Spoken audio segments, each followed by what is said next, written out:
buenas tardes, bienvenidos a esta nueva clase, la cuarta del programa de Goodbye Lenin, que CADAL organiza junto a la Fundación Konrad Adenauer.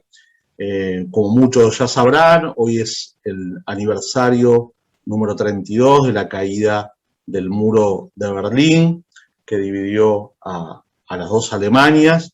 Entonces, para esta clase hemos elegido invitar a Pablo De Vita, que es un destacado crítico de cine, que escribe en La Nación y es invitado como jurado a importantes festivales en distintos países del mundo.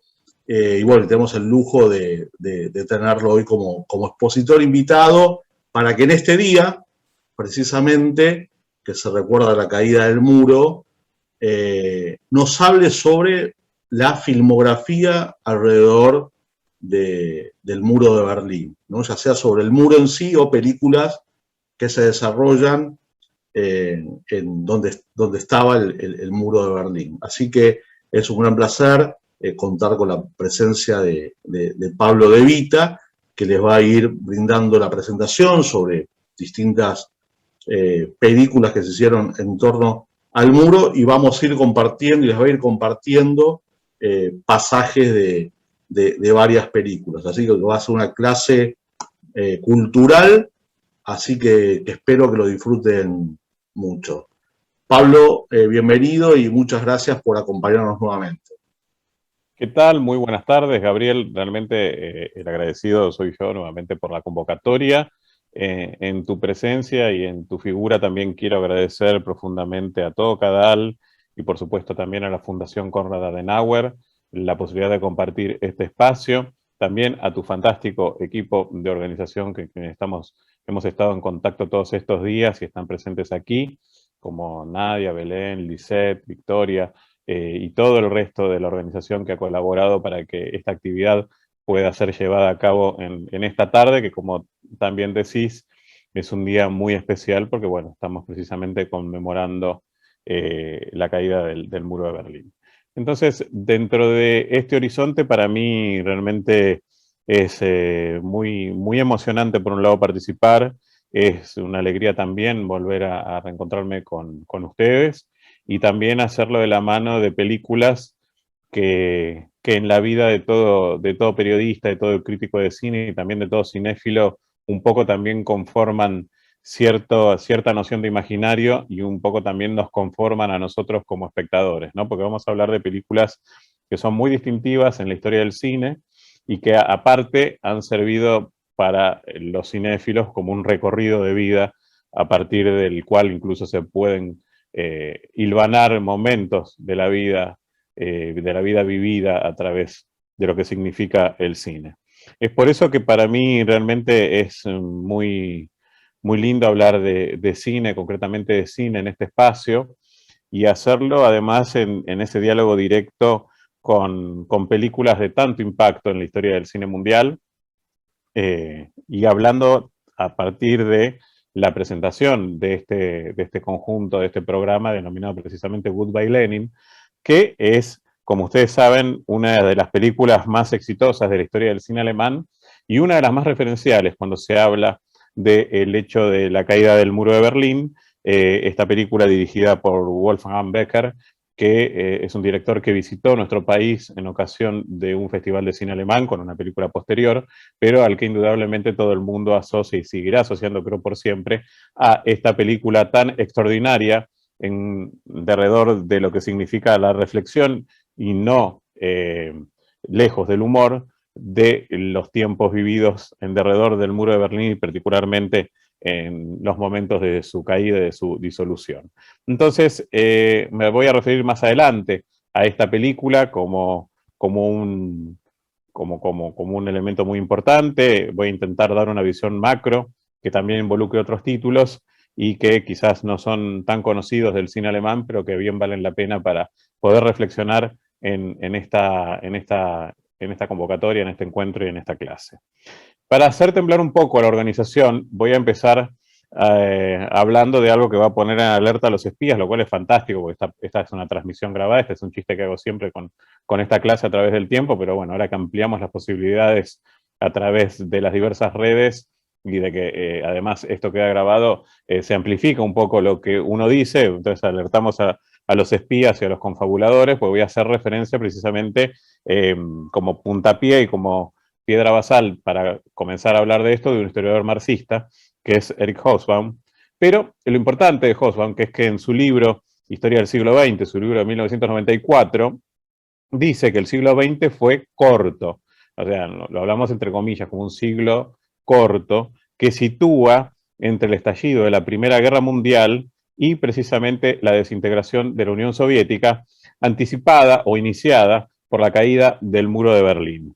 Que esto, como sabemos, fue precisamente un día como hoy, de noviembre de 1989. Lo notable es que el denominado nuevo cine alemán, aquel cine que reflexionará sobre las consecuencias y legados de lo que significaba la Segunda Guerra Mundial, también es hijo de una guerra y de un tiempo corto dentro de lo que significa el mundo de la imagen.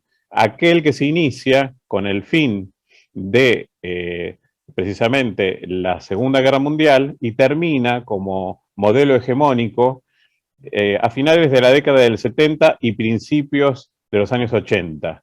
Entonces, nosotros podemos situar incluso un cierto paralelo entre lo que significa, por un lado, la definición de Hobsbawm en cuanto a un siglo XX corto, y también podemos hablar de un nuevo cine alemán corto, que está situado particularmente en los márgenes que acabamos de referir, pero que atienden al tiempo del cine moderno, que permite pensar precisamente el trabajo de los autores cinematográficos y principalmente de un cine que escapa a la evasión y que escapaba fundamentalmente a la evasión. Un cine absolutamente alejado a lo que hoy domina el espectro cinematográfico, que es precisamente un cine de evasión y un cine absolutamente escapista. No era así en cuanto se da la irrupción de lo que significa el cine moderno y particularmente pensar en la reflexión de por qué se da este tiempo. Este tiempo se da porque sobre las identidades culturales que están arrasadas por el drama de la posguerra, los cineastas van a dirigir su mirada a los problemas reales de la gente real. Ahí encontramos al neorrealismo, el célebre neorrealismo italiano, pero luego estarán estas otras corrientes del cine europeo y también en los años 70 el que estábamos precisamente enmarcando antes, el denominado nuevo cine alemán. Aquellos hijos de quienes vivieron como adultos la guerra y que a quienes rodeaba una pregunta que me confesó Volker Schlöndorff cuando tuve la oportunidad de entrevistarlo, aquel director extraordinario de la película El Tambor, la traslación del libro de Günter Grass a la pantalla grande, que a todos como generación los rodeaba una pregunta, que era, ¿qué hizo tu padre durante la guerra? Un poco esa frase nos sirve también para reflexionar a partir del mapa de las herencias culturales y a partir de la complejidad que tiene este mapa de las herencias culturales, a partir de lo complejo de situarse en un país en ruinas, en un país dividido en zonas geográficas administradas por las potencias vencedoras, un país que tiene un peso terrible con el fantasma del pasado nazi como una sombra absolutamente vergonzosa y todo el drama de lo que significó el Holocausto y además la destrucción de media Europa. Pero el muro, particularmente, desde un comienzo plantea una ambigüedad. Y eso me parece que es un elemento que vamos a poder destacar muy bien en este diálogo. Porque hay algo muy notable en la idea del muro de Berlín, a diferencia de otras situaciones sociopolíticas e históricas vividas en el continente europeo. En su génesis, en la génesis del muro de Berlín, está su misma destrucción. Esto lo digo por una situación, que es que ya no es el impulso totalitario de la imagen dominante la que va a estar presente cuando se erija el muro de Berlín. A ver, para que se entienda, es un caso claro la invasión que tuvo lugar nazi a Polonia en tiempos de la Segunda Guerra Mundial. Cuando hablamos de la invasión y la guerra, que significaron, por supuesto, la muerte y la destrucción, eso es algo que el cine no pudo reflejar en septiembre de 1939, porque la mayoría de las cámaras, después se conocieron registros amateurs de esto, pero la imagen dominante de lo que significó la invasión nazi a Polonia mostraba precisamente el avance del Tercer Reich, no mostraba la defensa de Varsovia y mostraba particularmente la filmación de la capitulación de la ciudad. Entonces, ¿qué quiero decir con esto? Que el cine contribuye fundamentalmente y fuertemente a una noción de imaginario, en particular de los estados totalitarios, que lo utilizaron fuertemente para la evasión o para la propaganda. Entre estos dos universos va a navegar la construcción de un sentido que va a dominar el espectro productivo del cine durante todos estos años, y la llegada del neorrealismo y de los nuevos cines europeos va a suponer un punto de inflexión. ¿Por qué? Porque se va a trasladar el mundo de la evasión que predominaba en tiempos totalitarios a la idea de que había que filmar al sujeto real. Entonces, situémonos un poco en el contexto, ¿no? La construcción formal del muro de Berlín comenzó entre el 12 y el 13 de agosto de 1961. En buena medida, la relación de los espectadores con las imágenes ya había cambiado.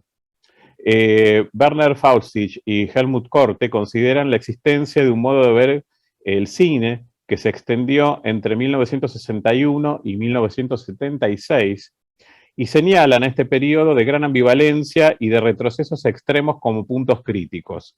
¿Qué hablamos en cuanto a esto?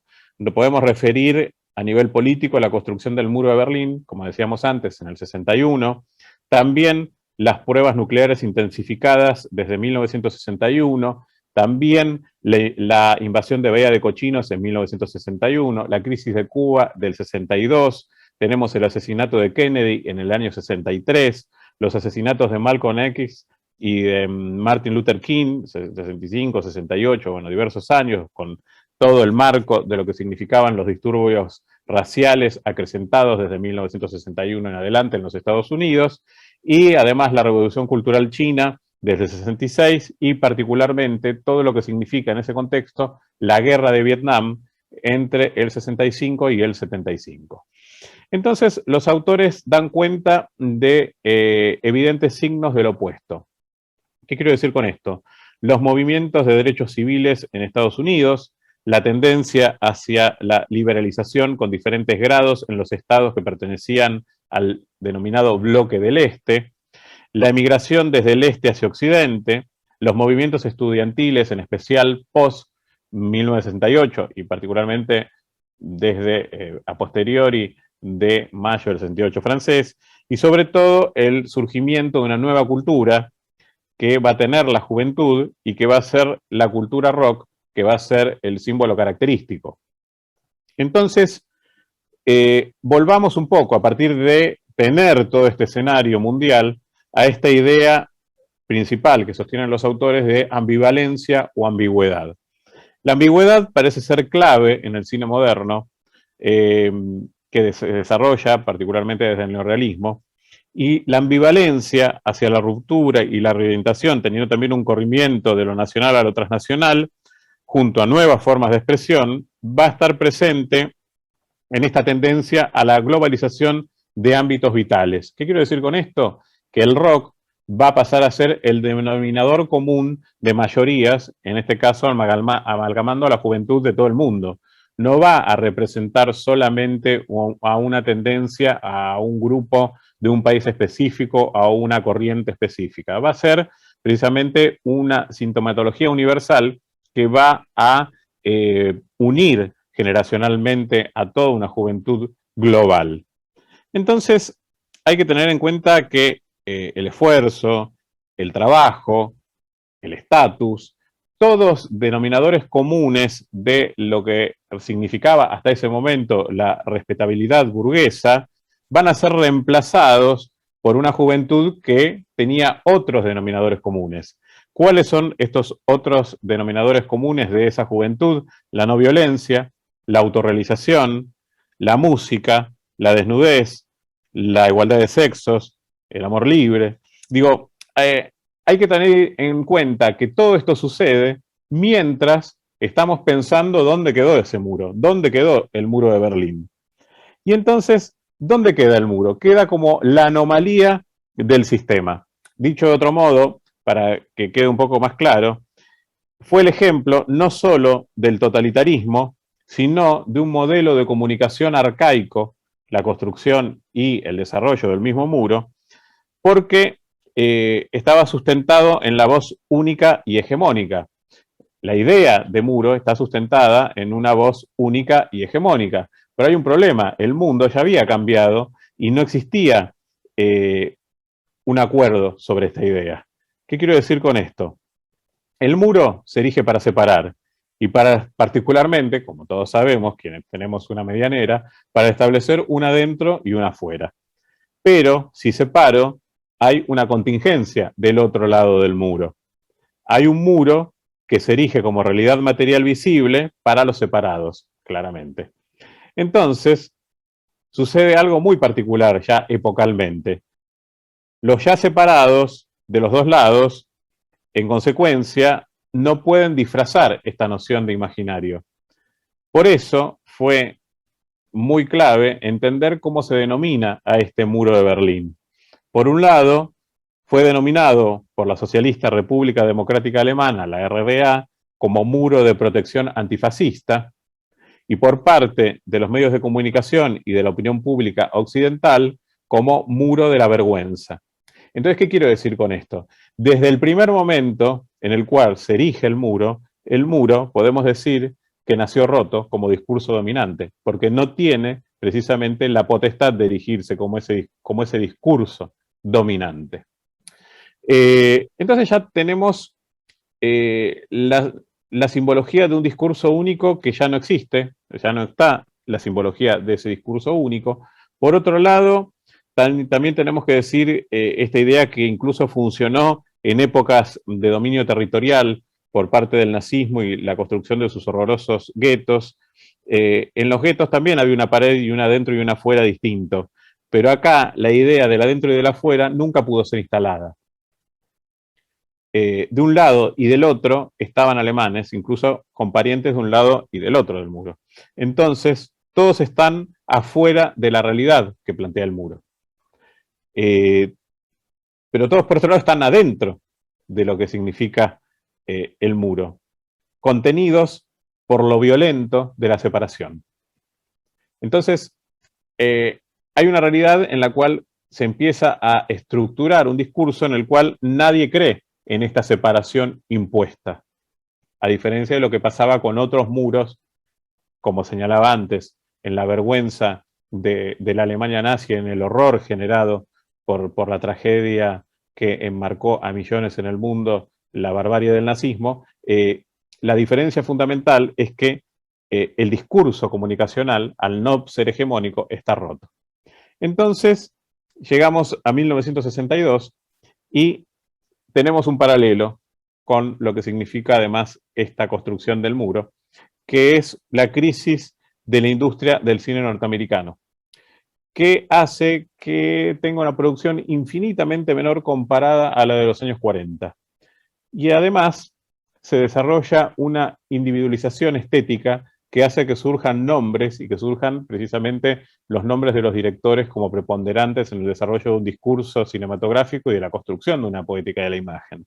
Y hablamos que aparece Fellini, y aparece Bergman, y está Pasolini, y está Antonioni, y aparece Polanski, y también Truffaut, y también Godard, y también Chabrol, y todos estos nombres, Chabrol, todos estos nombres van a impactar muy fundamentalmente en el cine alemán en 1962 con la declaración que fue denominada Manifiesto de Oberhausen y que da luego, en 1965, pie para el nacimiento del denominado joven cine alemán.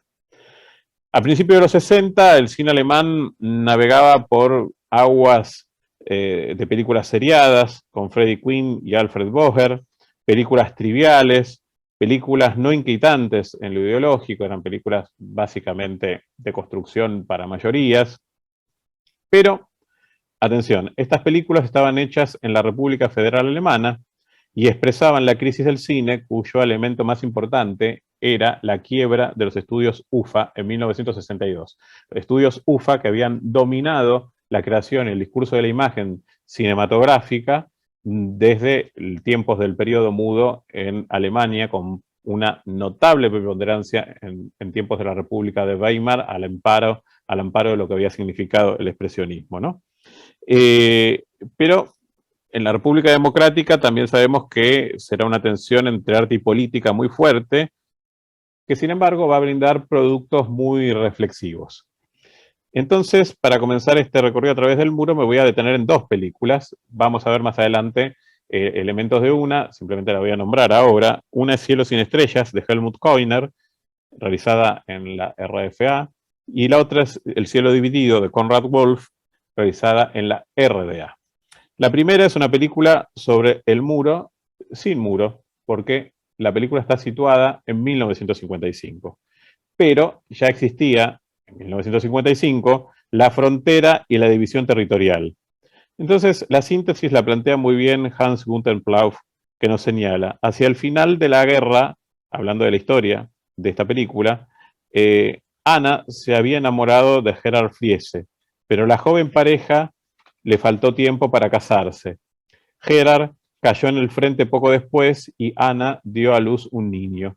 Presionada por los padres de Gerhard, tuvo que consentir a que estos adoptaran al niño. Posteriormente, la zona fronteriza entre el este y el oeste separaría todavía más a la madre de su hijo.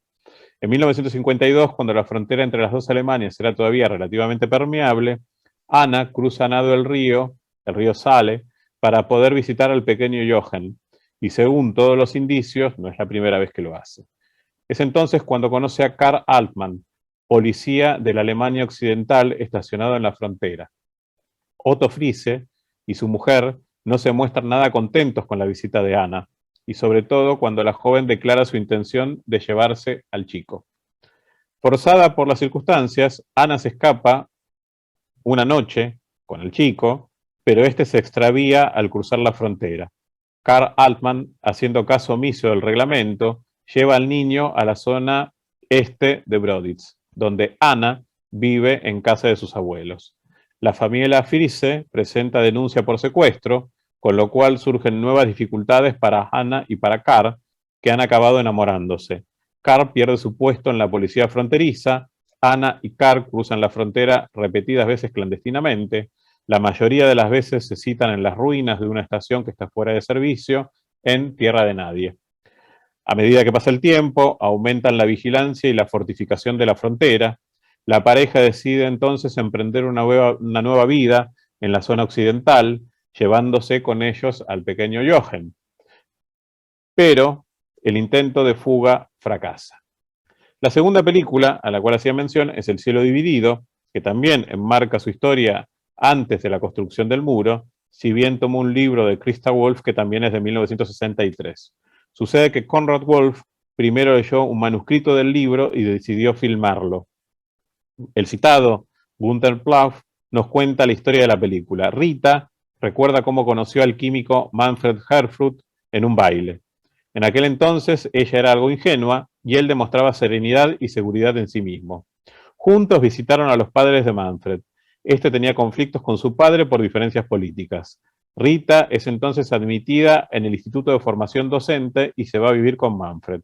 Al mismo tiempo trabaja en una fábrica de vagones, donde traba amistad con el antiguo jefe de taller, Metternagel, que ha caído en desgracia. Un nuevo director llega a la planta química en la que trabaja Manfred. Su predecesor no ha regresado de un, comillas, viaje a Berlín occidental. Las remesas de metal no llegan a la fábrica de vagones y la producción se detiene. El ánimo de los trabajadores se caldea y se discute sobre un posible incremento de los estándares de producción.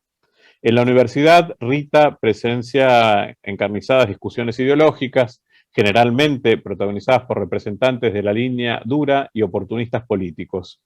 Todavía no sabe cómo posicionarse frente a ellas. Manfred parece hacer carrera. Se ha doctorado y ha desarrollado un nuevo procedimiento químico que, sin embargo, es rechazado. Al principio, Manfred se muestra desilusionado por el rechazo, pero su reacción posterior es la amargura. Desde entonces, decide irse a vivir a Berlín Occidental, donde encuentra condiciones de trabajo mucho mejores. Rita lo visita, pero no quiere quedarse ahí, regresa a Halle y sufre un colapso. En abril de 1961 llega la noticia del primer vuelo espacial del cosmonauta soviético Yuri Gagarin. Esto hace posible situar temporalmente la historia de la película con gran exactitud. El 13 de agosto comienza la construcción del muro, que prácticamente aísla las zonas de Berlín Occidental del resto del país. Desde ese momento, a Rita le resulta prácticamente imposible volver a ver a Manfred. Esta es la síntesis de estas dos películas realizadas en la Alemania dividida a ambos lados del muro. Y lo interesante es pensar que estas dos películas plantean con gran humanismo la noción de alteridad y también cómo nos condiciona y asimismo condicionamos nosotros esa alteridad. También los dos directores generan algo impensado entonces, que es no buscar culpas del otro lado de la frontera, sino buscar principalmente la responsabilidad interior ante la tragedia de la división. No hay acusados, sí hay miradas severas, y hay también algunas diferencias. Por ejemplo, Helmut Koiner será mucho más riguroso con la actitud de frontera de la República Federal Alemana, y en tanto Konrad Wolf buscará la responsabilidad interior de lo que la República Democrática Alemana no brindaba, y entonces sucedía este intento permanente de fuga, que tamiza también la historia trágica del muro de Berlín. Pero, como señalaba antes, el mapa complejo de las herencias debe también saberse. Por un lado, Koiner fue el director de mayor continuidad dentro del cine alemán, y eso incluye la época del nazismo. Si bien no filmó nunca películas abiertamente nazis, por otro lado, Wolf retrata sin delito la huida del campo socialista, y la Stasi no aparece en la película, pero el hermano de Konrad Wolf, que era Markus Wolf, fue uno de los líderes de la Stasi, y en su estreno, el film de Koiner fue recibido muy fríamente en la República Federal Alemana, y el de Wolf fue un éxito rotundo en la República Democrática y recibió muy buenas críticas del lado occidental. Por ejemplo, Die Zeit escribió: a pesar de que fue hecha por los comunistas, Konrad y Christa han tenido que romper su creencia en el partido con el fin de hacer esta película, y es por eso que es tan convincente. Fíjense ustedes, entonces, cómo en estas dos historias también está presente la idea de ambivalencia, y particularmente la idea de ambivalencia como modo de reconocimiento transnacional. Dicho esto, para enmarcar con imágenes lo que significa uno de estos grandes clásicos del cine alemán, voy a pedir si gentilmente podemos emitir en este momento un fragmento de la película Cielo sin estrellas.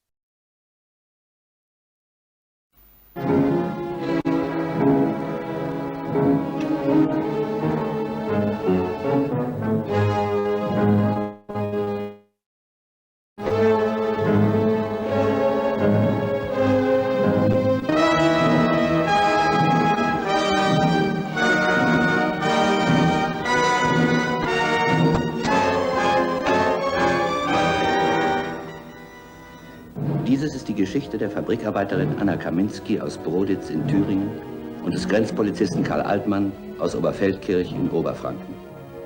Sie ist nicht geschehen, aber sie kann jeden Tag geschehen. Heute noch. Denn es gibt eine Grenze, die mitten durch das Land geht, mitten durch Wälder, Felder, Ortschaften. Eine Grenze, die nicht Völker, die ein Volk trennt. Ein Streifen toten Landes läuft von der Ostsee bis zum Bayerischen Wald. Ein Streifen Landes, der wohl gerodet wurde, über den wohl der Pflug ging und die Egge, aber auf dem nichts gesät wurde, außer Zwietracht und Hass. Gesät und geerntet. Im Spätsommer 1952, als unsere Geschichte beginnt, ist diese Grenze noch nicht überall sichtbar.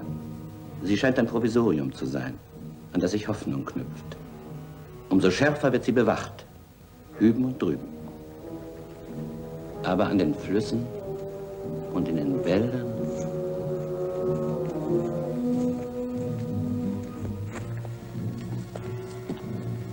no sé si se podrán incluir los subtítulos, pero si se puede, genial. Si no se puede, creo que la imagen igual es más que evidente explicar un poco lo que muestra la Unter der Saalebrücke acción. liegt das Fährboot. Ich will nur sehen, ob hinten alles klar ist. Wartet unten am Ufer.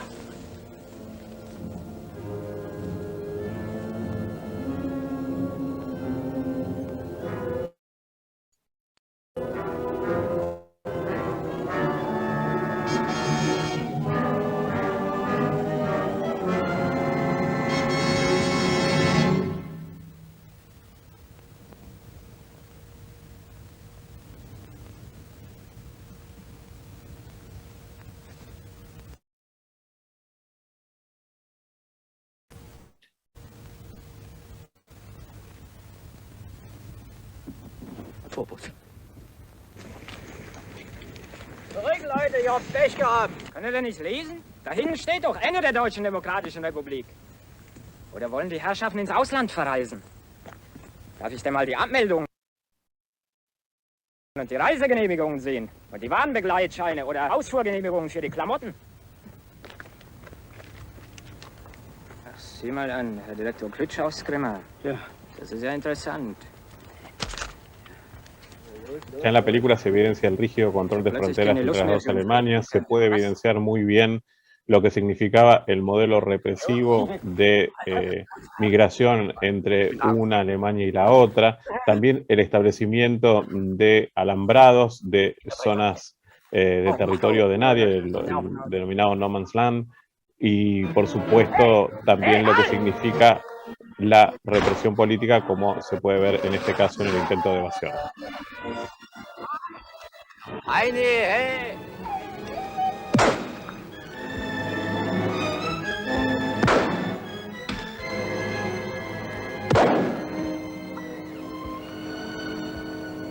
Was soll denn die Schießerei? Lasse doch, wenn sie durchaus will.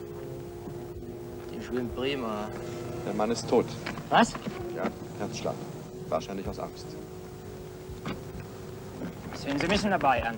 Kann ich denn da was für? Kann ich doch nichts für.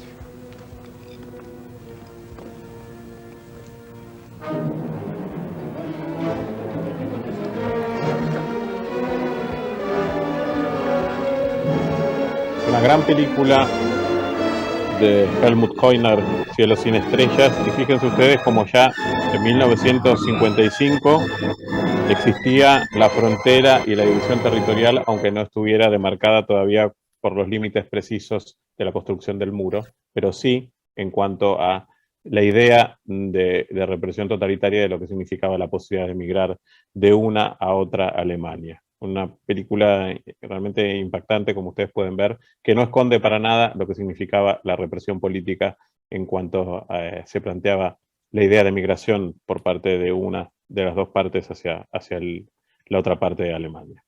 Pero estas no van a ser solitarias películas que hablen de la división de Alemania y la división que plantea el muro. Igual es interesante porque ustedes saben que, si se quiere, la primera película de mayor fama que plantea el tema del caso del muro de Berlín fue absolutamente por accidente, y además no es alemana. Me refiero a una película extraordinaria, sobre todo muy divertida, de uno de los más grandes directores de la historia del cine, que ha sido Billy Wilder. Me refiero a 1, 2, 3, una película que filmó Billy Wilder en Estados Unidos. Él era austrohúngaro, luego se fue a vivir a Berlín y a trabajar precisamente en la UFA, y cuando llegan los alemanes al poder, él tiene que exiliarse, va a Estados Unidos. De hecho, su madre murió en un campo de concentración, y Billy desarrolla una trayectoria que lo erige como un nombre fundamental del cine norteamericano. Dentro de esto encontramos a esta película, que era una comedia sobre la Guerra Fría, de la mano de un gerente de Coca-Cola, Billy estaba filmando la película en Berlín, y un 13 de agosto de 1961 se encontró con el muro que se levantaba ante sus ojos. Obviamente no había nada planeado en esto. Insólitamente, por estar afectada en pleno a la división de las dos Alemanias, para poder culminar el rodaje, tuvo que pedir construir a un gran escenógrafo que fue Alexandre Troner, la construcción de una puerta de Brandenburgo de utilería, dado que ya no se podía transitar por la Real, y que Troner hizo construir en los estudios Bavaria. Y son finalmente muchas películas norteamericanas que hablan de las dos Alemanias o del muro, y muchas más las alemanas que van a hacer referencia. Entonces, no voy a hacer una lista de todo esto porque es una lista realmente infinita, pero sí me voy a detener en algunos ejemplos paradigmáticos que hacen referencia a ciertas particularidades que también observa la producción cinematográfica en relación a la idea de lo que significa el muro. Y solamente quiero dejar en claro una cosa. Si bien hay muchas películas de James Bond, bueno, de hecho hay ahora una en cartel, y digamos la construcción del espía de Ian Fleming es paradigmático al hablar precisamente de la sintomatología de los tiempos de la Guerra Fría. Fundamentalmente la figura de Bond recala en esto, y además, atendiendo a que muchas de las películas de James Bond transcurren en el mundo comunista, curiosamente aparece el muro de Berlín en una sola, que es Octopussy, de 1983, que fue en tiempos en los cuales Roger Moore protagonizaba a Bond, James Bond. Entonces, no sabemos si tenemos listo el fragmento, pero podemos ver precisamente este fragmento de Octopussy cuando es visitado el muro a través de uno de los nombres más paradigmáticos en la lucha de la Guerra Fría.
Резиденция посла Великобритании.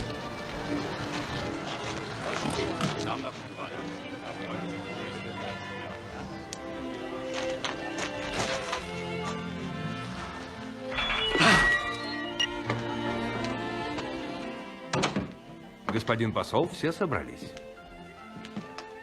Нам пора.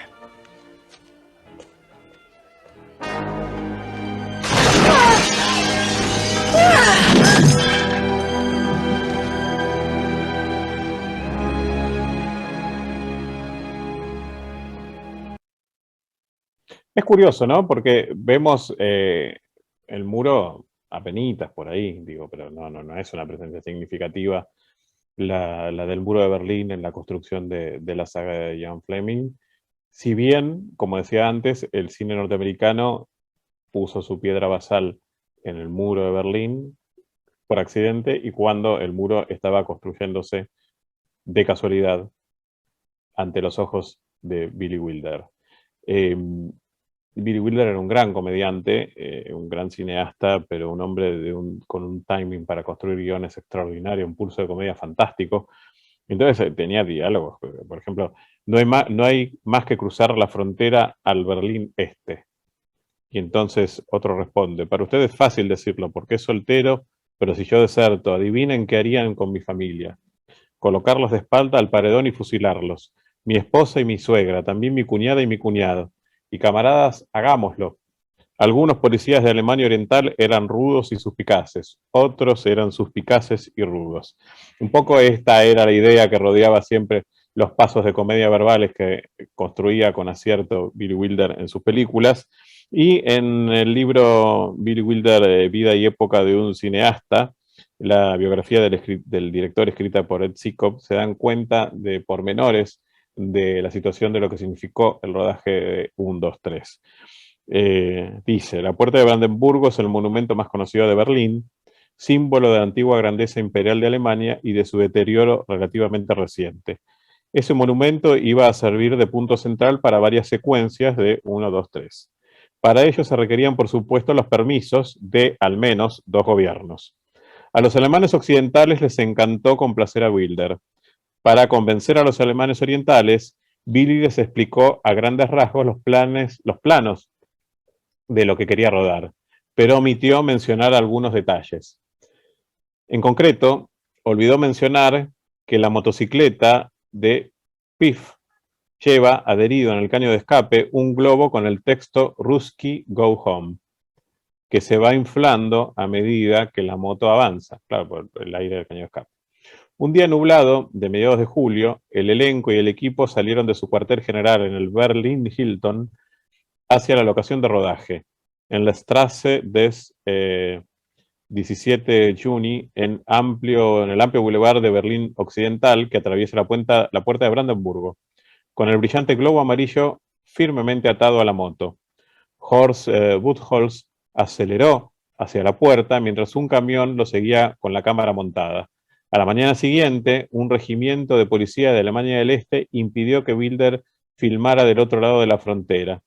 Los policías se colocaron ante la puerta de modo que pudieran verlos bien y controlaban los movimientos de Wilder y su equipo a través de poderosos prismáticos. Billy envió un mensaje a los alemanes orientales. Dado que estaban rodando frente a la puerta, dijo, los funcionarios uniformados salían visiblemente en el encuadre. No era que a él le molestara, pero temía que el público internacional recibiera la falsa impresión de que Alemania Oriental era un estado policial.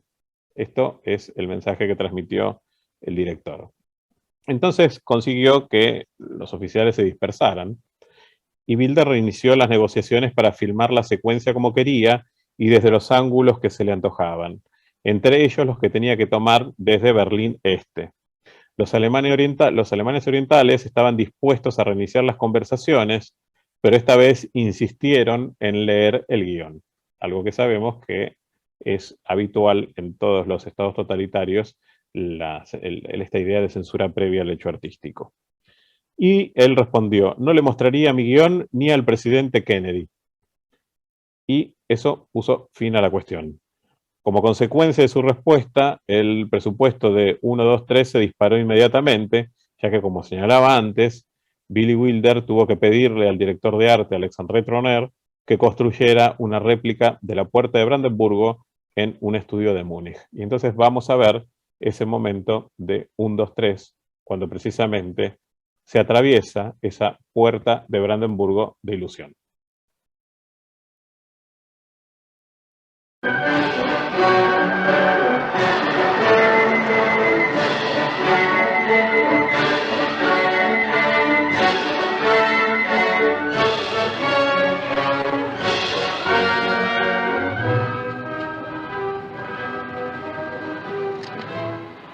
el siguiente. Aus-Berlin. Papieren. Ciudadano americano. ¿Cuál es el objeto de visita? Ver al comisario Peripechikov, jefe de la misión comercial rusa. ¿Para qué? Negocio, represento a Coca-Cola.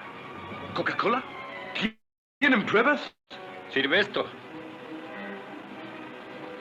Confisco las pruebas. Muy justo, devuelva los envases. Pueden seguir.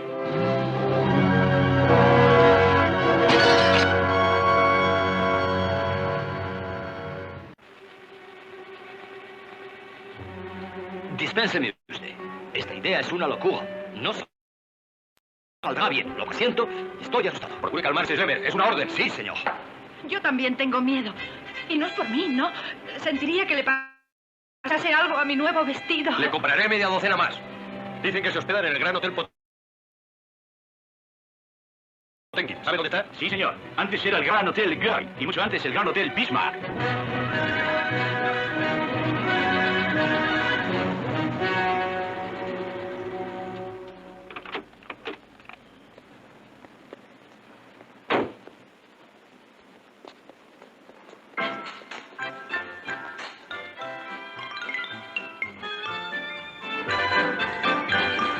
Ausgerechnet Bananen, Bananen verlangt sie von mir. Nicht Erbsen, nicht Bohnen, auch keine Melonen, das ist ein Schikan von ihr. Ich hab Salat, Pflaumen und Spargel, auch Olmützer Quargel, aber ausgerechnet Bananen, Bananen verlangt sie von mir.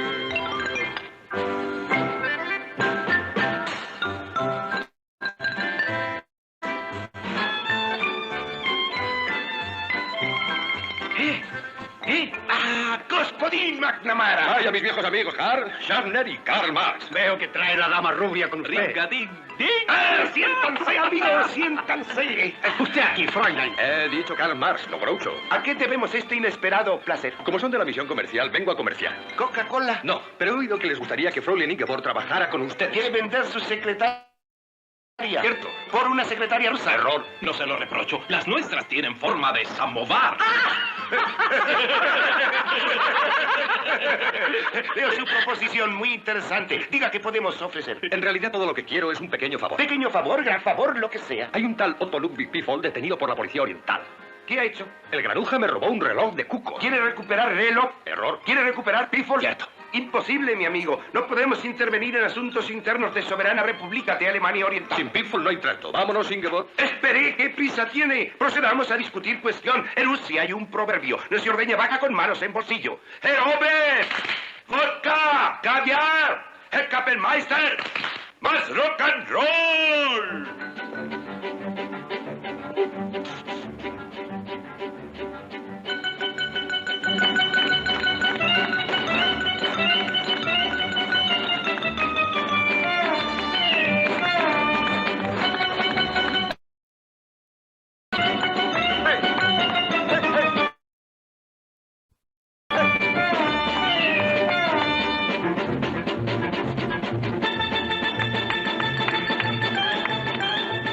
¿Le gusta este caviar?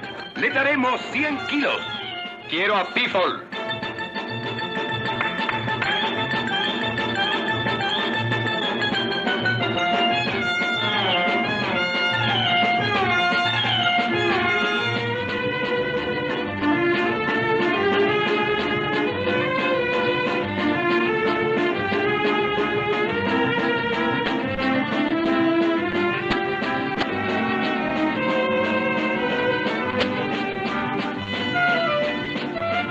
Aceptaría un automóvil, un Moscovich de 1961, 7 plazas, 2 colores. ¿Ese bólido ruso aparcado ahí fuera? Insuperable coche, exacta copia de las 1937. No interesa.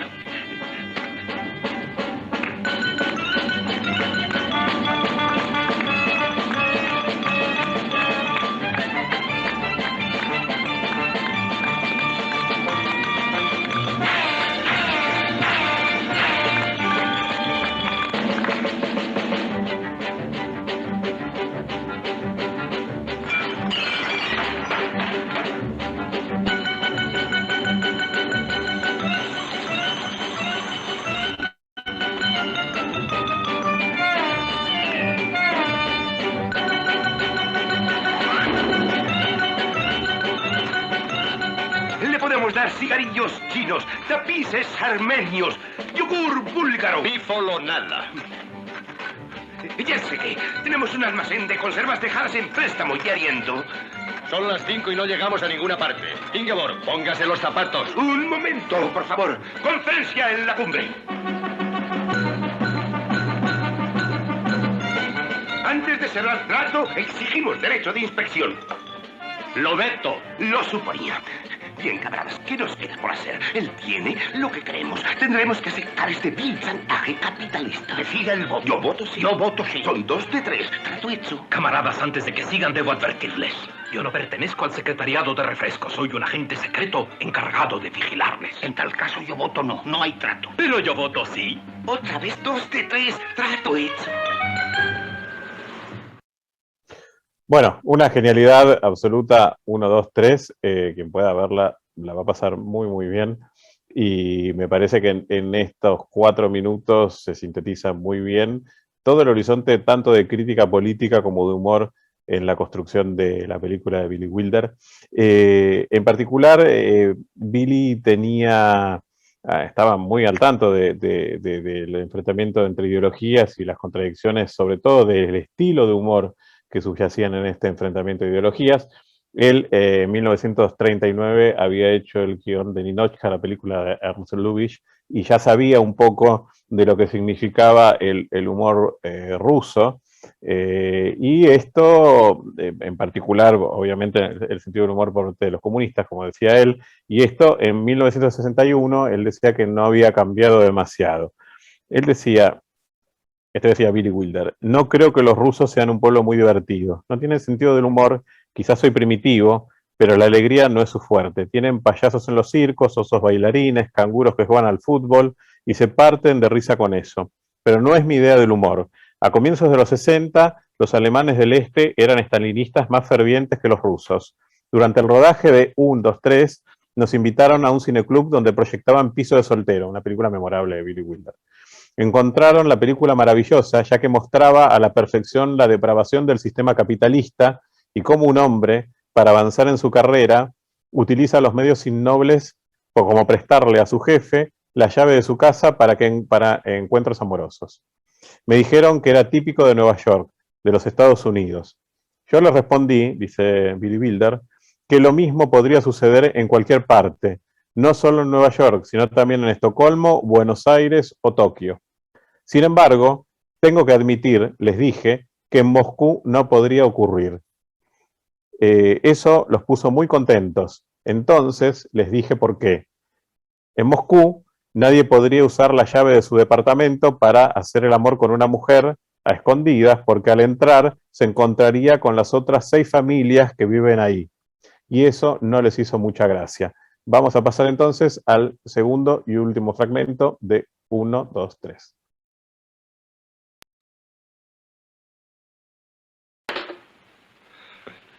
Óyeme, Otito. Si hemos de vivir juntos en pacífica coexistencia, es preciso un cierto toma y daca. ¿Qué te parecerían 1000 marcos? ¿Por qué? Por coger tu motocicleta, volver a donde has venido y olvidarte de este asunto. No puedes sobornarle. ¿2000? ¿Qué le parece 5? Otto, ¿qué estás diciendo? De acuerdo, 5000 marcos. Y si vale 5000, ¿por qué no 50.000? ¿50.000? Estás loco. Solo quiero ver hasta dónde llegaría para destruir un feliz matrimonio socialista.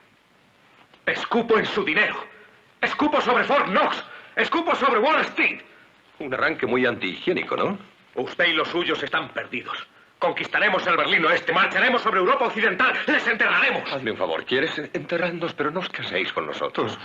Mira este despilfarro. El capitalismo es como una sardina muerta y podrida en la basura. Reluce, pero apesta. ¡Ay, qué pico de oro! ¡Qué bien se expresa! Háblale de la Coca-Cola y del colonialismo. ¿Qué? Como el camarada Khrushchev dijo en el 40 aniversario de la Revolución Rusa. ¡Al infierno la revolución y al infierno, Khrushchev! Al infierno, Frank Sinatra. Buena va a ser la que se va a armar cuando lleguen tus padres mañana. ¿Cómo les vamos a explicar esto? Eso allá usted. Porque yo no estaré aquí. ¿Cómo que tú no estarás aquí? Esta noche mi compañera y yo salimos para Moscú. ¿Moscú? Es lo que venía a decirle. Ha obtenido una beca en el Instituto Técnico Popular. Estudia para ingeniero de cohetes. Cohetes soviéticos. Venus. Cohetes americanos. Miami Beach. Bueno, nada va a ser tan genial después de Billy Wilder y quizás se aburran un poquito de ahora en más, pero vamos a volver al muro de verdad, al muro de Berlín de verdad, pero no de la realidad, porque tampoco logra instituirse como tal plenamente en el campo de los simpatizantes del socialismo real. El muro y la invasión de los tanques del Pacto de Varsovia a Praga significarán fundamentalmente el desmoronamiento de la idea de realidad, porque muestra la experiencia de que la realidad es cultural y convencional, pero también es mediada. Y los medios de comunicación, básicamente la prensa filmada, van a cambiar el entendimiento de estas realidades. Y esa mediación en el cine va a estar dada desde tres posibilidades. La ontológica, o sea, de qué habla el film; la semiótica, que estamos hablando en este caso y refiriendo a cómo habla el film; y la ideológica, que claramente significa qué ideas determinan el habla del film. Pero desde la semiótica vamos a encontrar el paso de la imagen-movimiento, que es propia del cine clásico, a la imagen-tiempo, que es la característica fundamental del cine moderno. La sensación del tiempo y del carácter subjetivo van a ser dos marcas distintivas del cine moderno, y es entonces en el cine moderno donde importa más la noción del tiempo que del espacio. Pero el muro es un espacio presente y es un espacio negado al mismo tiempo, como referíamos al comienzo de esta conversación. Entonces presenta otro quiebre desde el análisis de la imagen, porque es un espacio arcaico en términos de representación, claramente, lo podemos sintetizar en nuestras mentes claramente desde ese lugar, pero por eso asimismo no puede justificarse desde la propaganda política. Es precisamente absolutamente antiseductor como modelo de representación de la imagen. Y quiero avanzar un poco con esta idea de espacio negado. Mientras voy contándoles algo, vamos a ver unos fragmentos de una película absolutamente genial que se llama Los conejos del muro. Y lamentablemente la vamos a ver sin audio, o con el audio bastante bajo, porque bueno, está hablada en alemán y en esta copia que logramos compartir hoy con ustedes no están disponibles los subtítulos, pero les voy a contar un poco la idea de este documental extraordinario de Bartek Konopka, que me parece que sintetiza un poco esta idea tanto de espacio negado como de espacio arcaico, y de ese espacio presente y negado al mismo tiempo. Una idea muy simple, pero fundamental, y que particularmente el director logra nutrir de una mirada muy especial en el campo de la referencia de lo que significa el muro de Berlín. Cuando se construyó el muro, había una franja de tierra baldía, como todos sabemos, entre una parte de la pared y la otra, que era absolutamente mortal para los humanos. Existen, por supuesto, los recordatorios y los memoriales de quienes intentaron atravesar el muro de Berlín y lamentablemente no lo consiguieron y cayeron bajo la ráfaga de ametralladoras. Pero, curiosamente, ese espacio mortal para los humanos era el paraíso para los conejos. Que son precisamente los conejos que estamos viendo en pantalla, ¿no? Era un lugar que, como No Man's Land y sin la presencia de los humanos, permitió que los conejos se multiplicaran casi sin pausa y vivieran ahí alegremente comiendo las pasturas que existían en toda esta tierra de nadie. Pero sucedió lo que todos sabemos: un día como hoy, de 1989, el muro cayó. Y con la caída del muro, también los conejos, que estamos viendo en imagen en este momento, perdieron su hogar y se trasladaron a los parques. Pero fueron una plaga porque eran muchísimos, que se intentó combatir por todos los medios posibles. Pero la alegoría que presenta este inteligente documental es que sintetiza que los conejos no estaban preparados para ese tipo de libertad que representaba vagar libremente por una Berlín unificada. Y es una inteligente parábola también acerca de la libertad en la República Democrática Alemana. Los conejos están encerrados y están encerrados como los habitantes. Pero, como sucede con los habitantes, y sucede con los conejos accidentalmente, pero precisamente haciendo esta parábola, es supuestamente para el bien de ellos que están encerrados. Pero esto también plantea una idea fundamental del cine moderno, y es que esa franja central, desnuda de manera implacable y absolutamente imposible para el tránsito humano, nos lleva a la idea de no lugar. Marc Augé acuñó este concepto de no lugar para referirse a los lugares de transitoriedad que no tienen suficiente importancia para ser considerados como lugares. ¿Qué quiero decir con esto? Son lugares antropológicos, los históricos o los vitales. Un no lugar es una autopista, porque es circunstancial, casi exclusivamente definida por el pasar de sus individuos y no personaliza y no aporta sentido, no aporta la identidad, porque no es fácil interiorizar sus aspectos o componentes. Y, curiosamente, si bien parece un contrasentido citar esta idea de no lugar, atendiendo al inmovilismo que plantea la franja del no man's land, del muro, frente a la idea del no lugar que está circunscripto a esta idea de lo que puede ser una autopista, puede ser también un aeropuerto. Sin embargo, nos permitimos también instaurar aquí otra ambigüedad, que es que el muro es un claro lugar antropológico histórico desde su cara exterior. Como todos sabemos, precisamente eso le ha permitido conservarse como, en partes, ¿no?, en ciertas secciones de Berlín como monumento. Y recordemos asimismo las pintadas ejecutadas sobre la cara exterior del muro. Entonces, hay una ambigüedad del muro que permite que su cara exterior sirva como lugar antropológico histórico, pero es un no lugar desde su cara interior, particularmente merced a su negada transitoriedad y su negada identidad.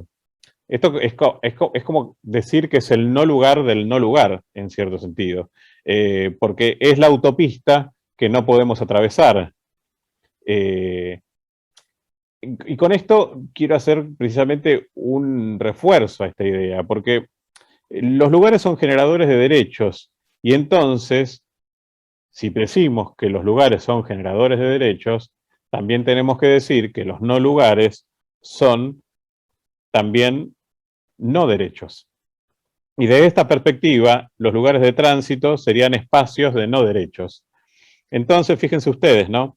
El aeropuerto, como decía antes, o la calle interior del muro, desde su no lugar, igualmente ejercen el orden disciplinario y el lugar del control. Nadie puede negar que un aeropuerto es el paradigma del orden disciplinario. Todo el movimiento está condicionado y regido por un sistema que conduce hasta el vuelo. Claramente, este orden disciplinario y este lugar de control también está presente en el no lugar de la calle interior y del inmovilismo que plantea el muro. La paradoja es precisamente que este control es desde el inmovilismo y no desde la idea de movilidad. Pero esta idea es ambivalente también, como señalábamos, esa ambigüedad de un muro que nace precisamente roto a nivel discursivo. Y hay dos directoras que lo abordan inteligentemente en un documental que permite plasmar en imágenes de manera más comprensible lo que yo estoy tratando de traducir en palabras, que es esa idea de ambivalencia presentada por Cynthia Bitt y Tilda Swinton. Ustedes la conocen seguramente, una extraordinaria y famosísima actriz, Tilda Swinton, que realizaron un documental llamado El Marco Invisible. ¿Cuál es la idea? En 1988 siguieron el curso del Muro de Berlín y documentaron por dónde pasaba. Y también captaron una visión introspectiva de Berlín Occidental y de las vistas de Berlín Oriental por encima del muro. En 2009 recorrieron nuevamente en bicicleta aquella línea que el muro trazó a través de Berlín. Y precisamente ahora es el Marco Invisible. Marco Invisible que vamos a ver comparativamente entre ese 1988 y ese 2009, con ese recorrido ya donde el muro pasó a ser el Marco Invisible, en las imágenes que pido a continuación y que enmarcan precisamente esta idea de ambivalencia que inteligentemente plantea The Invisible Frame. Vemos las imágenes.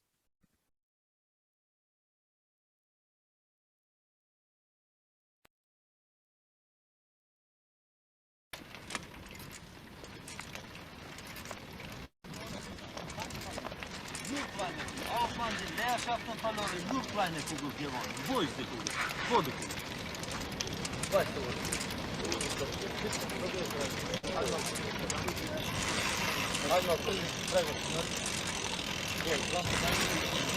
Pass mal, das verloren, nur kleine Kugel. Wo ist das?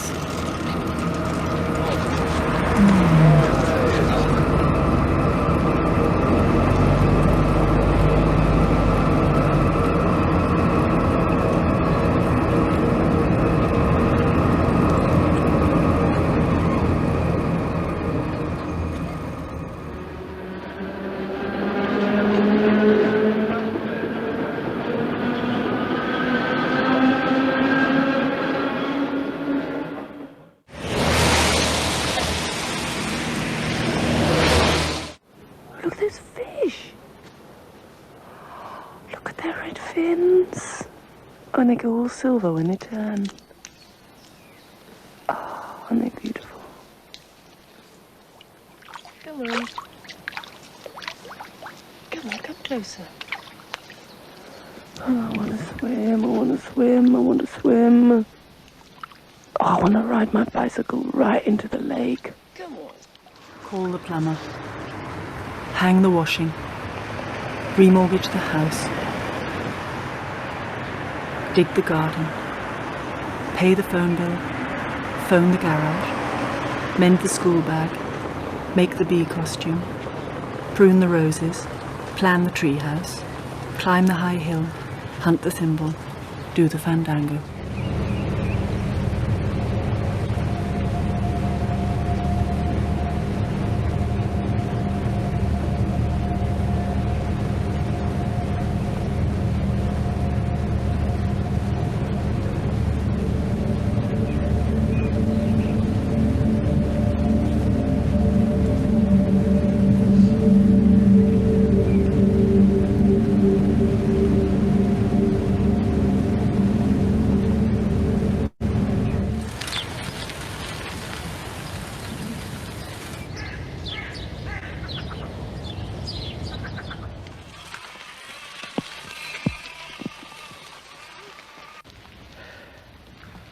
I'm dying for a hot drink. I must find a cafe.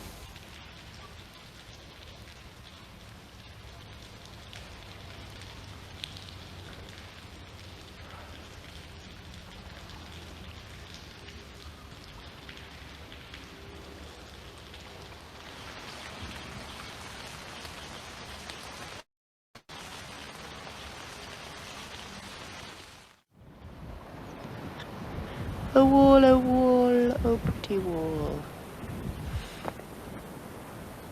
It would be funny if you did fall,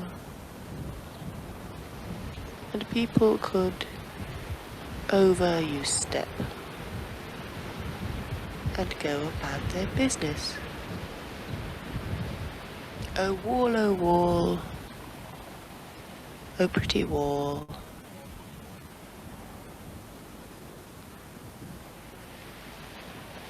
When I see you, it does appall me to the quick.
Open doors, open eyes, open ears, open air, open country, open season, open fields, open hearts, open minds, open locks, open borders, open future, open sky, open arms, open sesame.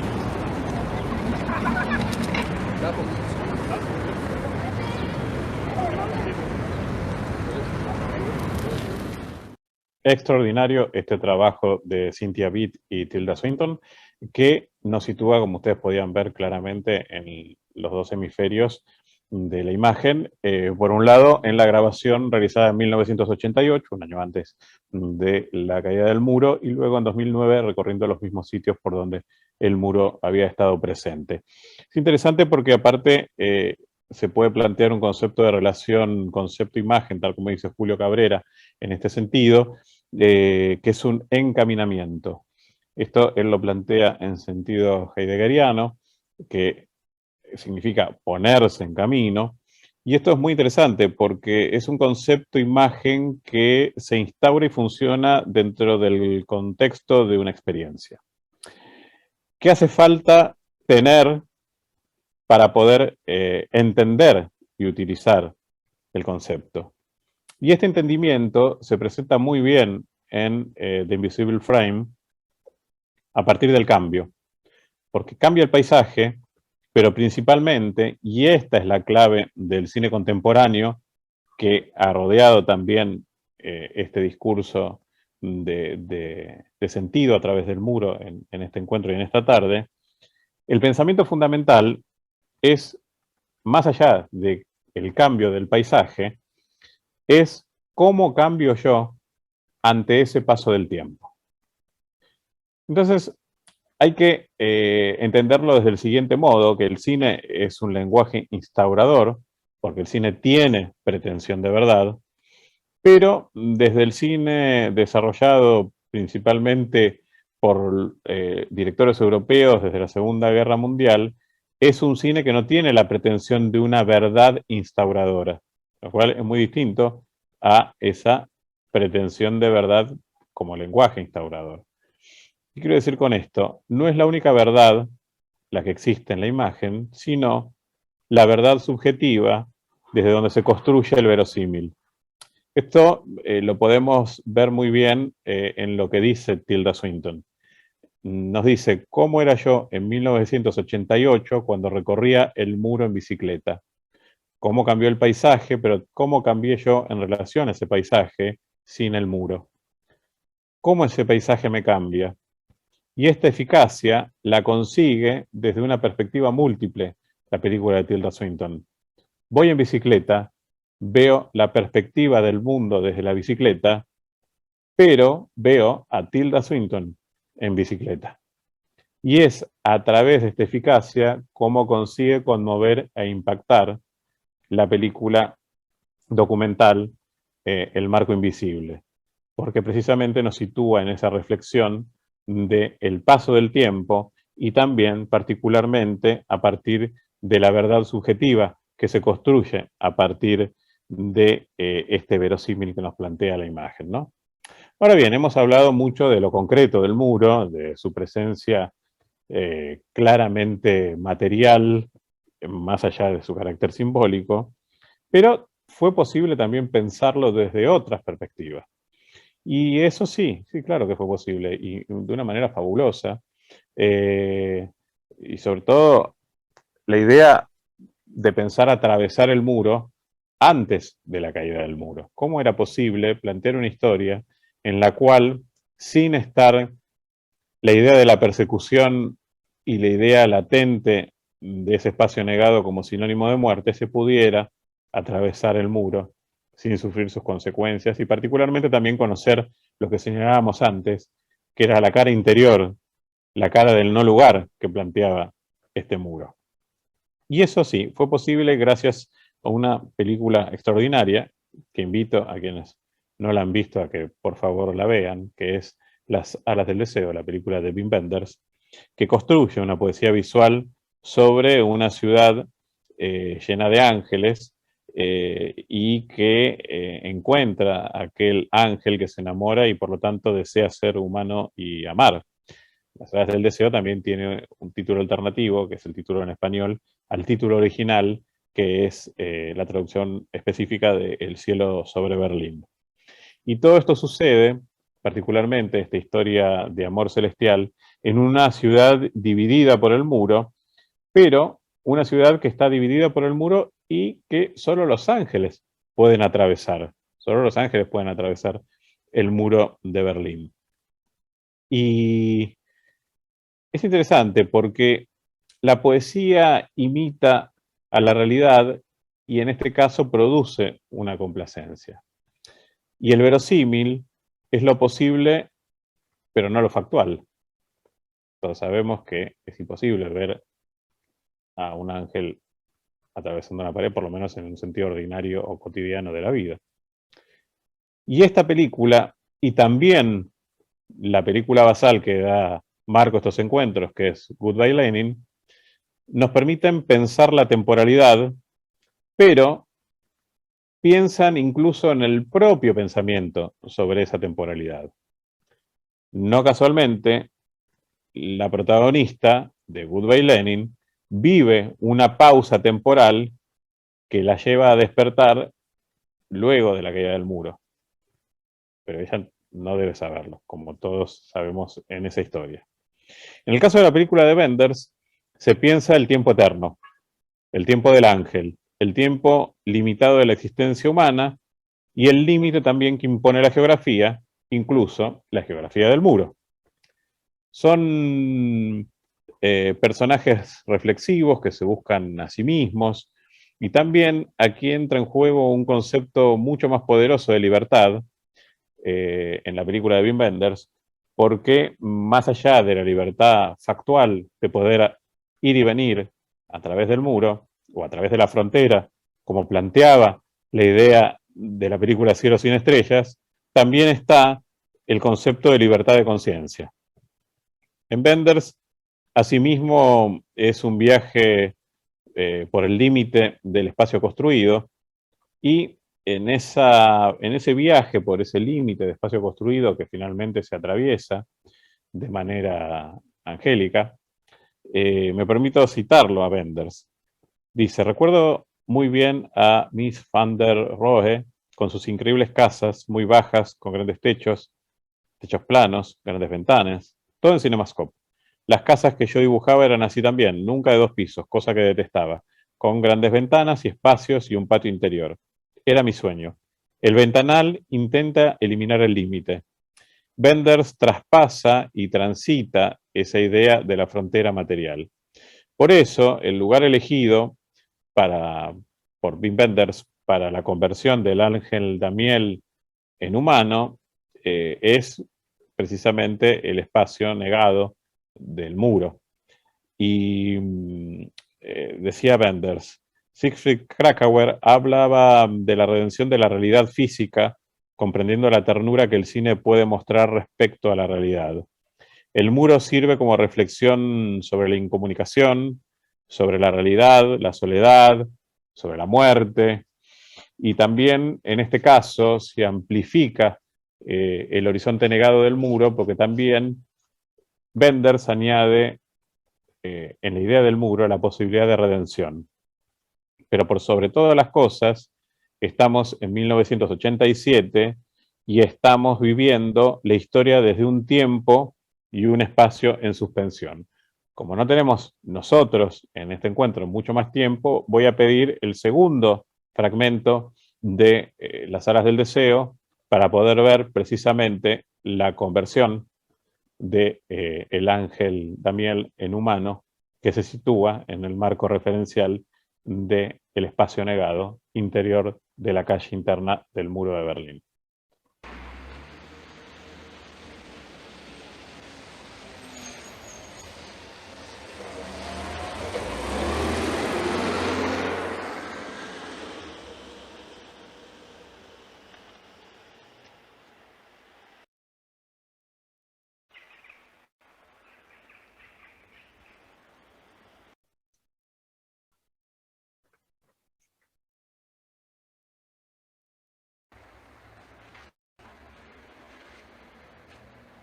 Und? Ich werde in den Fluss steigen. Alter menschlicher Spruch, oft gehört, den ich heute erst verstehe. Jetzt oder nie, Augenblick der Furt, aber es wird kein anderes Ufer geben. Die Furt gibt es nur, solange wir drinnen im Fluss sind. Hinein in die Furt der Zeit, die Furt des Todes. Herab von unserem Ausguck der Ungeborenen. Zuschauen ist nicht herabschauen, es geschieht auf Augenhöhe. Zuerst werde ich ein Bad nehmen. Dann lasse ich mich rasieren. Möglichst von einem türkischen Barbier. Der wird mich auch massieren bis zu den Fingerspitzen. Dann kaufe ich mir eine Zeitung und lese sie von den Schlagzeilen bis zum Horoskop. Am ersten Tag werde ich mich nur bedienen lassen. Wer was von mir will, den weise ich weiter zum Nebenmann. Wer über meine ausgestreckten Beine stolpert, wird sich höflichst bei mir entschuldigen. Ich werde mich anrempeln lassen und zurückrempeln. Der Wirt im vollen Lokal wird mir sofort einen freien Tisch finden. Auf der Straße wird ein Dienstwagen vor mir halten und der Bürgermeister wird mich ein Stück mitnehmen. Jedem werde ich bekannt vorkommen und niemandem verdächtig. Kein Wort werde ich sprechen und jede Sprache verstehen. Das wird mein erster Tag sein. Aber nichts davon wird wahr sein.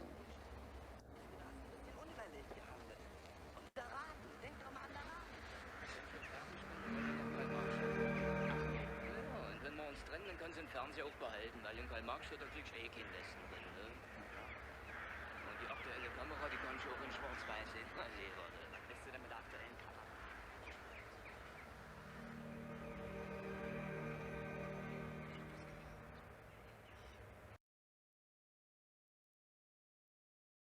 Ich werde sie in den Arm nehmen.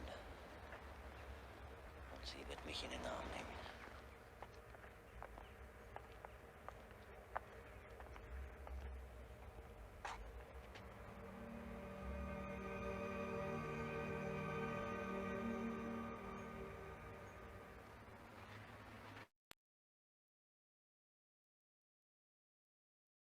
Bueno, estábamos viendo un fragmento de Las alas del deseo o El cielo sobre Berlín, la película de 1987 de Wim Wenders, que ganó el premio principal de Cannes, y que en este fragmento podíamos ver cómo se situaba la conversión del ángel Damiel, que encarnaba el actor Bruno Ganz, en humano, precisamente por su enamoramiento y sus deseos de ser humano en este espacio vedado para el humano, que significa la calle interior del muro de Berlín. Por último, quiero señalar la película que enmarca todos estos encuentros y que fue la película más exitosa del año 2003, una película que en Alemania tuvo una presencia contundente, como de igual manera en todo el mundo, y también porque es una comedia que nos permite reflexionar con inteligencia sobre la identidad individual y la identidad colectiva. También nos permite reflexionar con humor e inteligencia sobre la memoria, sobre la versión o las versiones que presenta la historia, y también particularmente porque construye un análisis sobre la mirada mediada, principalmente podemos decir. Recordemos, quiero hacer un especial hincapié en esto, y si alguno tiene la posibilidad de leer los textos de Harun Farokhi, especialmente los recomiendo. Farokhi fue teórico, fue guionista y un director principalmente del campo documental, fallecido hace algunos años. Construyó su discurso teórico sobre la crítica de la mirada, desde los bombardeos aliados que no destruyeron los crematorios de Auschwitz porque no sabían de la existencia en la mirada dirigida de la tragedia y del horror que estaba concretando el nazismo. Y también esa mirada dirigida lo ha llevado a analizar cómo un paseo aparentemente inocente en un shopping está dirigido directamente al mundo del consumo sin que el interlocutor prácticamente lo sospeche o el transeúnte prácticamente lo sospeche. Ahora bien, quizás la más acabada síntesis entre este juego de realidad y propaganda sea reflexionar sobre Goodbye Lenin, y quizás incluso eso sirva para el marco de este encuentro que así se titula. Recordemos un poquito la historia de Goodbye Lenin. La mamá de Alex Kerner, que es magistralmente interpretado por un actor que se volvió muy famoso, ya era conocido, se volvió muchísimo más famoso a partir de Goodbye Lenin, que es Daniel Brühl, se despierta en un estado de coma luego de un infarto que la deja muy debilitada. Ella es una ferviente admiradora de la causa socialista, pero los médicos aclaran que no puede recibir emociones muy fuertes. Su estado es muy débil. Entonces hay un problema. No puede enterarse de que el Partido Socialista Único no existe más. Entonces Alex, ayudado por sus amigos para disimular que todo esto ha sucedido, construye un mundo de ilusión en derredor de la habitación donde descansa su madre, para simular que todo sigue igual. Y lo interesante es que acá volvemos un poco al principio de la historia. Recordemos 1, 2, 3, la película de Billy Wilder, donde estaba presente esta idea del gerente de Coca-Cola. Y un poco volvemos al principio de la historia de la Coca-Cola. Y precisamente aquí creo que es donde se subjetiviza y problematiza la pretensión de verdad y de universalidad que tenía el discurso del comunismo. Y si bien son dos términos afines al cine, lo que hace el cine es redefinirlas, y aquí voy a volver a Cabrera, porque el cine no es lo que ocurre, lo que nos ocurre necesariamente a todos, sino que el cine es lo que podría ocurrirle a cualquiera, y es una gran diferencia. El cine, repito, no es lo que nos ocurre necesariamente a todos, sino que el cine es lo que podría ocurrirle a cualquiera.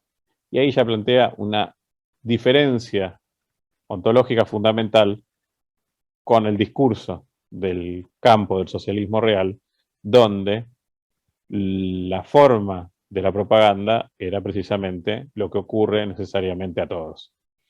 Pero lo interesante de Goodbye Lenin es la construcción de ese falso noticiero que realizan los chicos amigos de Alex, y que lo que hacen es manipular dentro de la manipulación de toda película las dos variables de tiempo y espacio.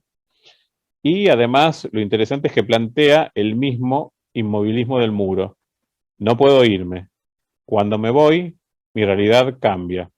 Y el viaje es como un estadio interior de esclarecimiento espiritual de los personajes. Y con todo, y en Goodbye Lenin también es visible, como aquí también se acerca a la continuación más irregular de las Alas del Deseo, que se llamó Tan lejos, tan cerca, se ven las contradicciones de una reunificación de las dos Alemanias, en las cuales se desea abrazar las condiciones de vida de la República Federal, pero se vivencia un estadio de clases inferior con respecto a los que provenían de la otra parte, ¿no? Entonces, si te parece bien, podemos ver uno de los fragmentos de Goodbye Lenin para situarnos visualmente en las variables que presenta precisamente esta utilización de la historia y precisamente esta manipulación del tiempo-espacio que genera la película en relación al discurso real y el discurso sugerido. Bien, mamá. Otro año más. ¿Y qué es lo que ha cambiado? Muy pocas cosas. A Paula le han salido los dientes y tiene otro papá. Y yo, bueno... Es una pena que no podamos celebrar en el Café Moscú, pero estamos todos y eso es lo único que importa. No siempre te lo hemos puesto fácil, pero tú nos has apoyado. Yo no puedo imaginar una familia mejor que la nuestra. Y por eso quisiera darte las gracias. Por ser la mejor madre del mundo. Y Alex. todos te queremos. Alex, ¿Qué quieres? ¿qué es eso? Es... ¿Qué diablos? Eso es... No sé. ¿En qué estarán pensando nuestros camaradas? Un espejismo, es un espejismo. Eso es, Sí, es un de espejismo. Occidente. Es un espejismo.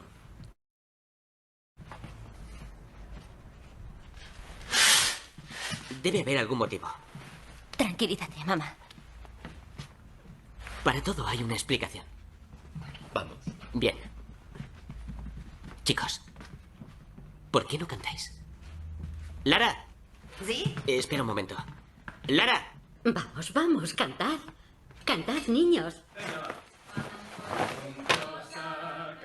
¿Se puede saber qué pasa? Celebrando con nuestra ilusión que un nuevo día amaneció. Tu madre me da lástima. Este montaje es horripilante, todo. ¿Y qué es esa chorrada que es profesor de sordomudos? ¿Sabes que era cocinero? Muy bien. Solo quería hacerla feliz. ¿Qué querías? ¿Que le dijera que estaba muerto? ¿En su estado? Y ahora una bonita canción. Sí, sí. Eso, una bonita canción.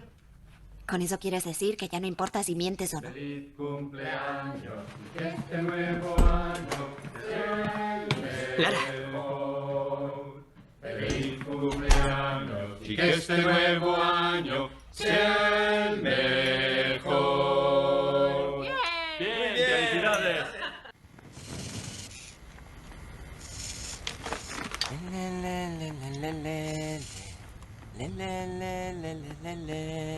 Da un paso hacia atrás. Así, un poco más. Tenga más cuidado, estamos grabando. ¿Me enseñan la autorización? ¿No le han informado? ¿A mí? ¿Quién? ¿Cómo se llama? Empezaba por M. No, B. Lo preguntaré, pero dejen de grabar. ¿Sale el logo? Sí. ¿Me estás enfocando? Ajá. La luz de la tarde es mejor. Venga, ese tipo va a volver. Espera. ¿La luz de la tarde es mejor? Mientras observaba el cielo nublado, vi que la verdad era un concepto cuestionable que se podía adaptar a la percepción del mundo con la que mi madre estaba familiarizada. Solo necesitaba estudiar el lenguaje del noticiero Cámara Actual y estimular el sueño de Denis de ser director de cine. Hoy, Günther Mittag, ministro de Economía del Comité Central del Partido, ha visitado las oficinas de Coca-Cola en Berlín. El motivo de su visita son las negociaciones para llegar a un acuerdo entre la empresa Coca-Cola y la cooperativa de refrescos en Leipzig. Las autoridades berlinesas se han mostrado hostiles frente a nuestras cámaras. Esto es una propiedad privada. La censura capitalista ha intentado desesperadamente el dictamen de un grupo de expertos de nuestra fábrica en Leipzig. ¿Quiere hacer el favor de dejar trabajar a la televisión de la RDA? Voy a llamar a la policía. Finalmente, el dictamen de un grupo de expertos científicos ha confirmado que la receta original de Coca-Cola se desarrolló en los laboratorios de la Alemania Oriental en la década de los 50. Devolvemos la conexión. ¿Coca-Cola es una bebida socialista? La cifra de muertes por drogadicción aumenta. Creía que era de antes de la guerra. Alemana.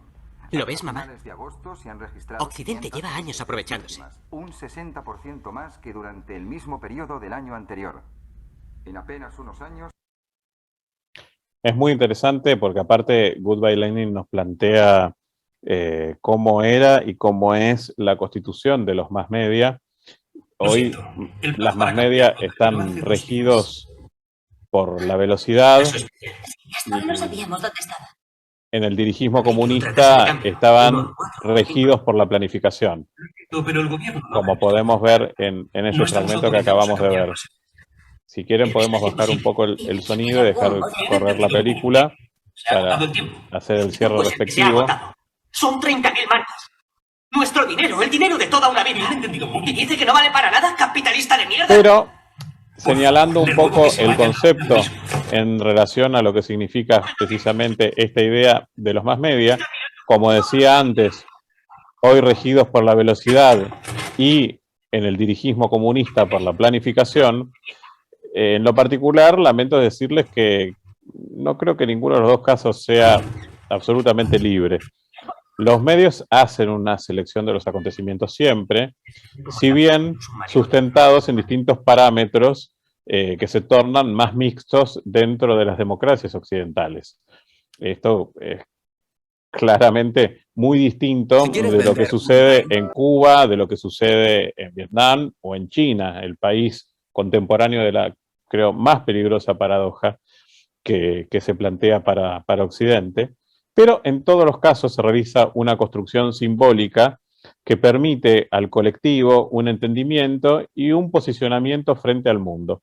Me parece entonces que en ese sentido Goodbye Lenin nos permite reflexionar claramente también sobre la construcción de estos horizontes y hacerlo particularmente a partir de la fecha que hoy estamos conmemorando y que estamos recordando en cuanto a la caída del muro de Berlín, precisamente quizás la paradoja más grande del siglo XX, porque fue una pared erigida para disimular un totalitarismo y un modelo de represión que era indudablemente y sin dudas absolutamente indisimulable. Dicho esto, espero que este paseo por diferentes momentos históricos del cine a través del muro haya sido del interés de todos ustedes y agradezco nuevamente a Gabriel Salvia, a la gente de Cadal y a todo el equipo de la organización junto a la Fundación Konrad Adenauer la convocatoria, un nuevo año para compartir estas miradas al muro a través del cine. Muchas gracias, los dejo en continuidad con Gabriel Salvia. Buenas tardes. Bueno, muchísimas gracias, Pablo, súper interesante y amena tu presentación. Hay algunas preguntas aquí, pero lo primero que quería consultarte, como existen muchas plataformas hoy en día, ¿en cuáles de ellas se puede acceder a este tipo de películas, o alguna de ellas? Creo que en lo particular en Argentina hay dos, que son Qubit.tv y ciclosconx.com, que son dos plataformas que atienden más a el cine de autor y que posibilitan, digamos, ver de una manera más cercana la forma de encontrarse con estos directores y con este tipo de películas.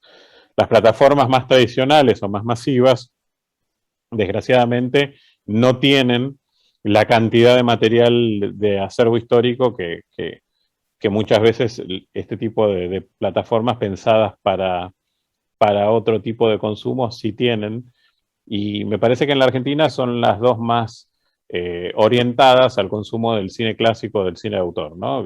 Qubit con Q.tv y ciclos.com con X, dos plataformas de alcance regional, ¿no? Pues están focalizadas en Argentina, tal como en España sucede un poco con Filmin, que es una plataforma que también ofrece contenidos de autor para el territorio español, ¿no? Muchas gracias, Pablo. Aquí Emiliano te pregunta si existe alguna filmografía sobre la prisión de la Stasi. No, no existe filmografía específica, o sea, no hay una filmografía específica. Sí, lo que existe es claramente muchas películas que hacen referencia a la presencia de la Stasi en los contextos sociales de la Alemania. Quiero recordar principalmente, hablando justamente de una película alemana, La vida de los otros, que me parece que es una película que hace referencia muy certeramente a lo que significaba la opresión política en tanto y en cuanto un denominador que delimitaba y limitaba las conductas personales y las conductas sociales, ¿no?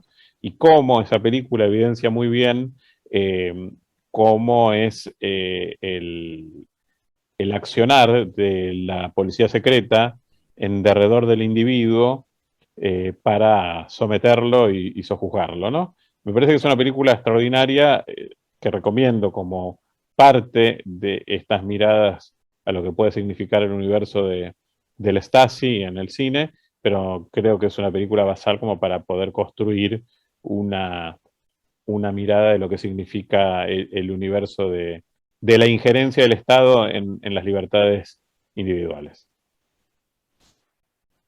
Bueno, muchas gracias, Pablo. Acá hay distintas preguntas. Espero poder responder todas, miren que no me acuerdo tanto. Digo. Sí, te preguntan más de cuestiones coyunturales que de... Está muy bien, intentaremos. Que de la filmografía,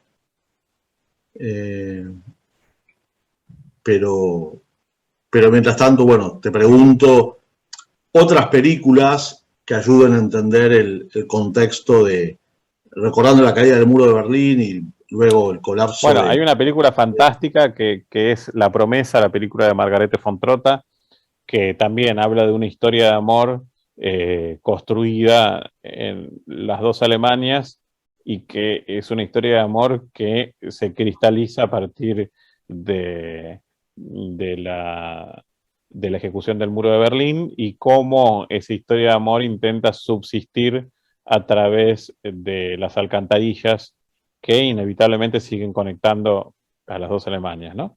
Me parece una película fabulosa que lamentablemente no se ha llegado a ver todo lo suficiente que el cine de Margarete von Trotta merece, y particularmente esa película que habla de lo que significa también el muro de Berlín en relación a la vida cotidiana. También me parece una película muy rica, una película reciente argentina, que es La Casa de Banse, la película de Poli Martínez Kaplún, que no hace un recorrido específico sobre el tema del muro de Berlín, sino sobre la vida de una familia atravesada por todo lo que significó el cruce de la historia en Alemania, y también, lógicamente, está presente el muro en ese entrecruzamiento de la historia. Digo, hay muchas películas que hacen referencia directa o indirectamente al tema de lo que significa el cambio de paradigma de la caída del bloque socialista, incluso películas que aparentemente nada tienen que ver con esto, por ejemplo, Kolja,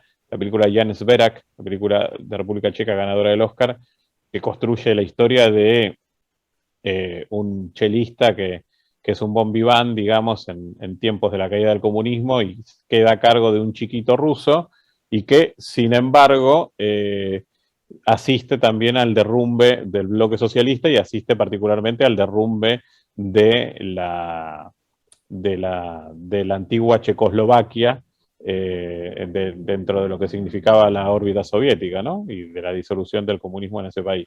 Y también muestra un poco lo que significa el horizonte de la policía secreta, cómo era la investigación del individuo, cómo se trataba de anular la conciencia subjetiva. Digo, hay un montón de elementos que están presentes y que son comunes un poco a la reflexión que tienen este tipo de películas que abordan los días finales del bloque socialista, con la caída también del muro de Berlín como una sintomatología clara y precisa, ¿no?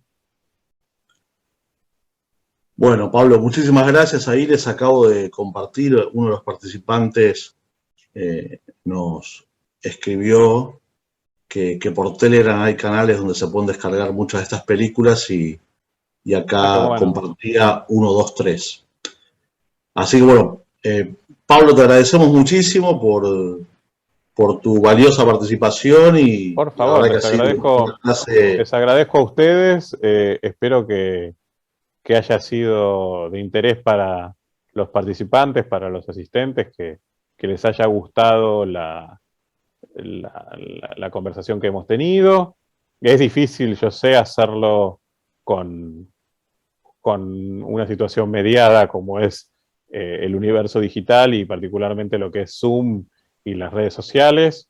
No es lo mismo que estar presente físicamente como lo hemos hecho en ocasiones anteriores. Esperamos, por supuesto, que la progresión del curso de las cosas nos permitan los reencuentros masivos y las clases presenciales y un intercambio más directo, pero esperamos también que esto haya servido como un horizonte de partida para que todos los participantes puedan participar, reflexionar, enriquecerse y sobre todo enriquecer las miradas al cine, que plantea también el horizonte discursivo de la historia cinematográfica atravesada por la propia historia del Muro de Berlín. Así que nuevamente, Gabriel, nuevamente a todo tu equipo de CADAL y a la Fundación Konrad Adenauer, muchas gracias por la convocatoria.